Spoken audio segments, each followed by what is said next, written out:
Salut tout le monde, bienvenue dans la première vidéo d'un nouveau concept sur ma chaîne. Si vous n'avez pas vu mon dernier post dans l'onglet communauté, mon PC sur lequel je montais toutes mes vidéos a rendu l'âme et avant que je puisse m'en procurer un nouveau, je vais devoir me contenter de faire des vidéos plus modestes et plus ordinaires sur mon ordinateur portable. Donc en attendant le retour des focus ou encore des analyses, voici donc un nouveau type de vidéo.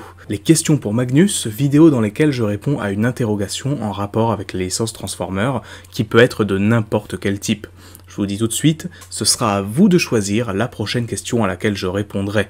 Pour cela, rien de plus simple, rendez-vous dans l'espace commentaire sous cette vidéo, posez votre question, et les plus intéressantes ou les plus likées seront faites au plus vite. Sur ce, c'est parti pour le premier épisode de cette nouvelle série. On va répondre aujourd'hui à l'une des plus grosses interrogations autour des films Transformers et aussi démêler une des plus grosses incompréhensions de la saga.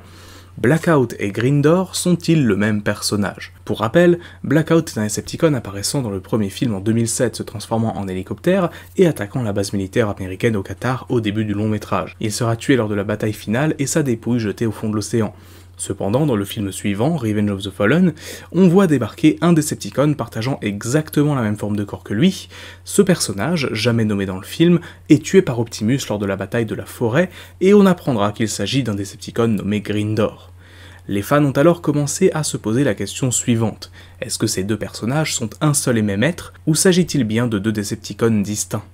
Premier élément de réponse, le plus évident, leur apparence physique.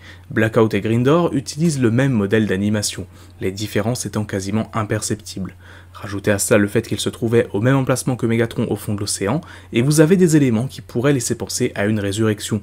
Si cela pourrait en théorie suffire à dire qu'il s'agit des mêmes personnages, on notera cependant une différence majeure. Grindor est bien plus grand que Blackout. Blackout fait environ un peu plus d'une dizaine de mètres de haut, quand Grindor en fait plus d'une quinzaine.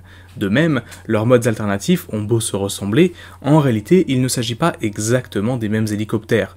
Blackout est un MH-53 Pave-Low, Grindor est un CH-53 Super Stallion. Ces deux véhicules ont beau être produits par la même marque, Sikorsky Aircraft, et se ressemblent grandement, pourtant ce ne sont pas exactement les mêmes. Ainsi, si divers éléments vont dans le sens d'une résurrection, autant voire plus vont dans le sens contraire. Mais au milieu de tout ça, que disent les médias officiels autour du film? Il doit bien y avoir une réponse. Eh bien c'est là que ça devient encore plus confus, car l'un des scénaristes du film, Roberto Orci, dit ne pas être sûr de si Blackout et Grindor ont été envisagés comme étant des personnages séparés dans le film. Quelque temps plus tard, Hasbro confirma cependant que Blackout et Grindor étaient deux personnages différents. Les médias dérivés du long métrage le présentent bien comme Grindor cependant, à commencer par le jeu dérivé de ce dernier, dans lequel on peut trouver en revanche des fichiers faisant référence à Blackout, preuve de plus que rien n'a jamais été clair autour de ces personnages. Certaines lignes de dialogue de certains personnages, notamment Optimus, feraient également référence au fait que les deux personnages seraient frères. Dans les livres adaptés du film, Blackout est mentionné et non Grindor, de même que dans certains bonus du DVD. La gamme des jouets quant à elle a eu la bonne idée de différencier Grindor de Blackout en lui donnant des couleurs blanches. Ça le rend moins fidèle à son apparition sur le grand écran, mais au moins ça crée une vraie distinction. De même, il est présenté comme un stratège et un Decepticon plutôt intelligent, là où Blackout était avant tout un soldat fidèle à Megatron, bourrin et lui répondant au doigt et à l'œil. Cependant, rien de tout cela dans la personnalité de Grindor ne sera retranscrit dans le film. D'ailleurs, la gamme de jouets aussi fera une erreur en appelant un jouet Blackout au lieu de Grindor. Du coup, au final, Blackout, Grindor, Grindor, Blackout, qu'en est-il de tout ça? Si aujourd'hui on a une réponse officielle qui est que ce sont deux personnages différents, peut-on vraiment les considérer comme tels avec autant d'éléments montrant une hésitation et même une confusion au sein même du studio et de Hasbro?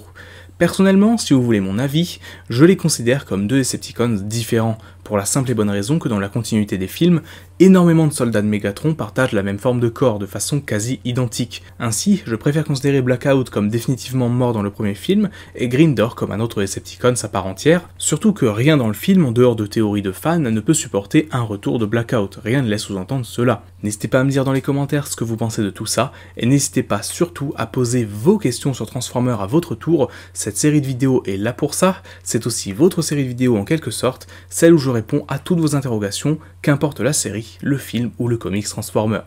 Sur ce, c'était Magnus, on se dit à très vite, ciao.